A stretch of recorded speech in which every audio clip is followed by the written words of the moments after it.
अस्सलामुअलैकुम। आज हम बना रहे हैं अंडे और आलू का सालन। बहुत झटपट बन जाता है। टमाटो प्यूरी, अनियन पिसी हुई, धनिया powder, green chilli, red chilli powder, हल्दी, नमक, अदरक लहसुन का पेस्ट, थोड़ा सा गरम मसाला और धनिया पाउडर। ये तमाम चीज़ें चाहिए होती हैं। नमक आप अपने जायके के मुताबिक लीजिए, हल्दी ज़रूरी है। अब अंडे और आलू हमने ले लिए हैं। आलू छील लिए हैं, अंडे उबाल कर छील लिए हैं, दही लिया है। खट्टा दही रहना चाहिए इसके लिए, तो सालन में जायका आता है। ऑयल में हमने आलू थोड़े से ब्राउन कर लिए हैं और इन्हें निकाल लिया है। साथ ही हमने अंडे भी थोड़े से हल्के से ब्राउन फ्राई करके निकाल के रख लिए हैं। आप ये स्किप भी कर सकते हैं, अगर आप ना करना चाहें तो डायरेक्ट सालन में इसी तरह से अंडे डाल सकते हैं। अंडे हमने इस तरह से तल के निकाल लिए हैं, उसमें बीच में से एक कट लगा दिया है। उसी ऑयल में हमने गरम मसाला, ज़ीरा, दालचीनी, लौंग और काली मिर्च वगैरह डालकर सौते कर लिया है।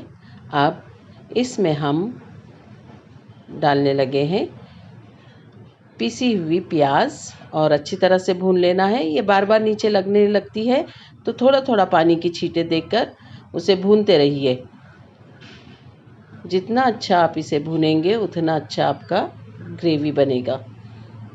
दही में हमने तमाम मसाले डाल लेने हैं जो हमने निकाले थे, हल्दी, मिर्च, धनिया वगैरह, और अच्छी तरह से इसे मिक्स कर लेना है।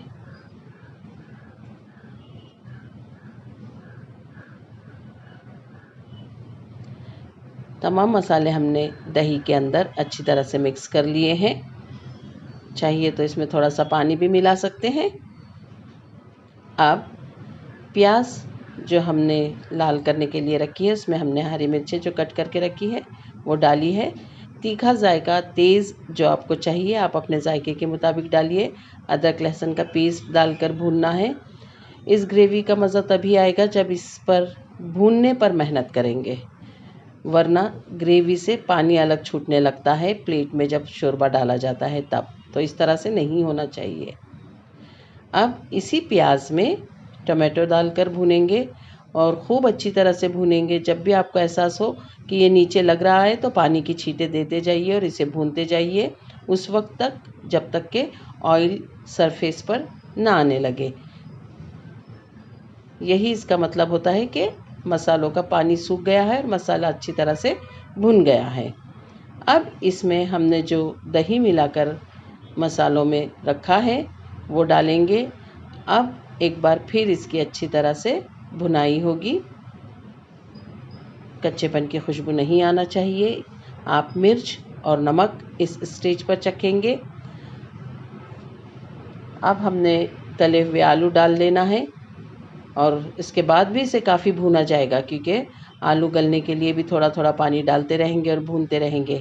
अंडे छोड़ रहे हैं हम इसमें, उसमें बीच में हमने एक कट लगाया है ताकि मसालों का और नमक का जायका अंदर तक पहुँचे। ग्रेवी हमारी बनकर तैयार है।